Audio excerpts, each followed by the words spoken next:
আসসালামু আলাইকুম everyone, welcome back to my Naba Islam kitchen.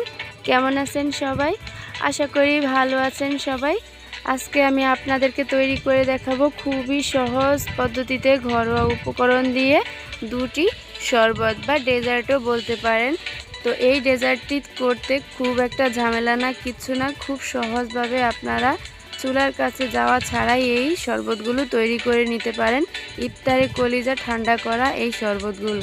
তো চলুন দেখিয়ে দিচ্ছি কিভাবে শরবতগুলো তৈরি করবেন। তো প্রথমে এখানে আমি টোকমা দানা নিয়ে নিচ্ছি 3 চা চামচ। তো এখানে আমি 3 চা চামচ ব্যবহার করেছি, যেহেতু আমি এখানে 1 গ্লাস তৈরি করব।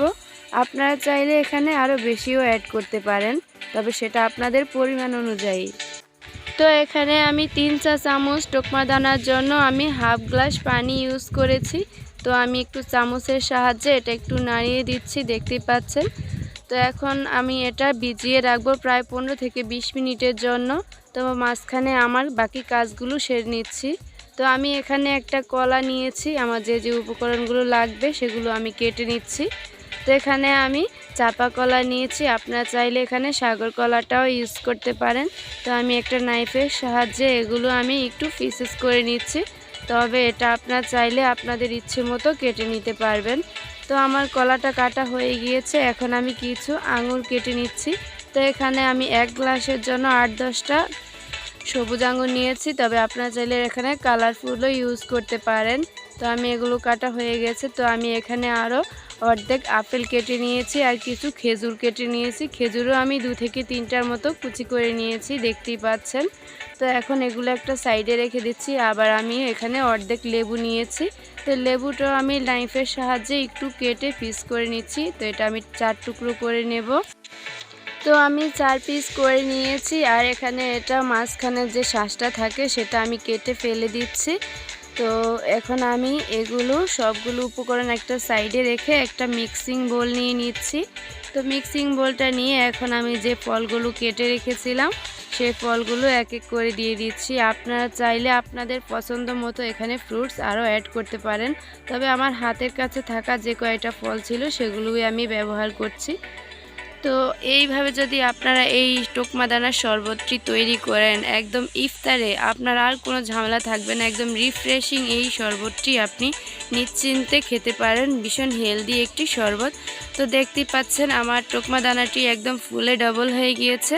তো এখন আমি অ্যাড করে দিচ্ছি ফলের সাথে টোকমা দানাটা, আর সাথে এখানে আমি 2 চা চামচ গুঁড়ো দুধ অ্যাড করেছি। তো আমি সাথে আরও অ্যাড করতেছি 2 চা চামচ চিনি, যেহেতু ফলগুলো মিষ্টি, এখানে মিষ্টির খুব একটা প্রয়োজন নেই, তবে আপনারা আপনাদের পছন্দ মতো মিষ্টিটা আরও অ্যাড করতে পারেন। তো আমি এখানে বাকি হাফ কাপ দিয়ে দিচ্ছি পানি, যেহেতু আগে আমি টোকমা দানাটা ভেজানোর সময় হাফ কাপ পানি দিয়েছিলাম।